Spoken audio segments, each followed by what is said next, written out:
రాష్ట్ర వ్యాప్తంగా ఒక విచిత్రమైన పరిస్థితి.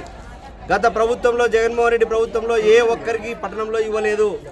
ఇక్కడ చాలామంది ఇళ్ల స్థలాలు కావాలని అర్జీలు పెట్టుకున్నా ఆ అర్జీలు స్వీకరించలేదు. గత 5 ఏళ్ళు పోయాయి.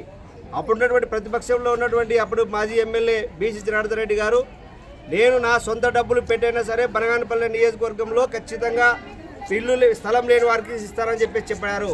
అది గవర్నమెంటే ఈరోజు జీవో ఇచ్చింది. కాబట్టి ఆ జీవోని రాష్ట్రంలో ముందుగా బనగానపల్లి నుంచి ప్రారంభించి జనార్దన్ రెడ్డి గారు ఆదర్శంగా ఈ రాష్ట్రంలో కావాలని చెప్పేసి సిపిఐగా కోరుతా ఉన్నాం. ఈరోజు ఆ పని చేస్తే ప్రజలు హర్షిస్తారు.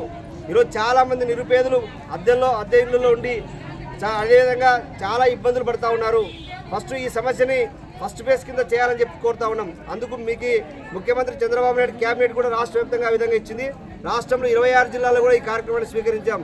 ఈరోజు బనగానపల్లి పట్టణంలో చాలామంది నిరుపేదలు చాలామంది ఇల్లు లేక స్థలాలు లేక అద్దె ఇళ్ళలో ఉంటూ ఉన్నారు.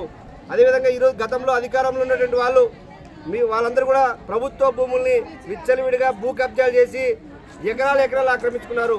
వాళ్ళ భూములన్నీ కూడా ప్రభుత్వం ఆధీనం చేసుకొని అది నివాసాలకు యోగ్యమైనటువంటి స్థలాలు చూపించాలి. ఎక్కడ ఊర్లకి దూరంగానో అక్కడ కాకుండా పట్టణ ప్రాంతాలకి సుదూరంగా దగ్గరగా ఉండే విధంగా చేయాలని చెప్పేసి కోరుతా ఉన్నాం. ఈరోజు ఇక్కడ మేము అర్జీలు స్వీకరిస్తూ ఉంటే మా పార్టీ కార్యకర్తల్ని బెదిరింపులకు గురి చేయడం జరిగింది. మేము ప్రభుత్వానికి వ్యతిరేకంగా కాదు, ప్రభుత్వం ఇచ్చినటువంటి ముఖ్యమంత్రి గారు ఇచ్చినటువంటి హామీని అమలు చేయమని అర్జీలు స్వీకరిస్తే స్వచ్ఛందంగా వాళ్ళ ఇళ్ళ దగ్గర పోయి ఎవరైతే నిరుపేదలు ఉన్నారో ఆ నిరుపేదలకు అర్జీలు పెట్టిస్తూ ఉన్నాం. ఈ బనగానపల్లి పట్టణంలో దాదాపు 600 నుంచి 700 మంది సమీకరించి సచివాలయాల్లో తహసీల్దార్ కార్యాలయం కూడా ఇవ్వడం జరిగింది. కాబట్టి మేము కూడా మీ అభివృద్ధికి సహకరిస్తాం. అభివృద్ధి అంటే ఖచ్చితంగా కూడు గూడు గుడ్డ ఈరోజు మీ ప్రభుత్వం చెప్పినటువంటిదే. కాబట్టి దాన్ని వెంటనే అమలు చేయాలని చెప్పేసి ఈరోజు కోరుతా ఉన్నాం.